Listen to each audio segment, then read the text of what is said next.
पार्वती बोली शंकर से, पार्वती बोली शंकर से, सुनिए भोलेनाथ जी, रहना है हर एक जन्म में मुझे तुम्हारे साथ जी।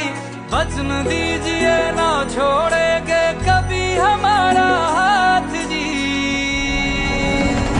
ओ भोलेनाथ जी।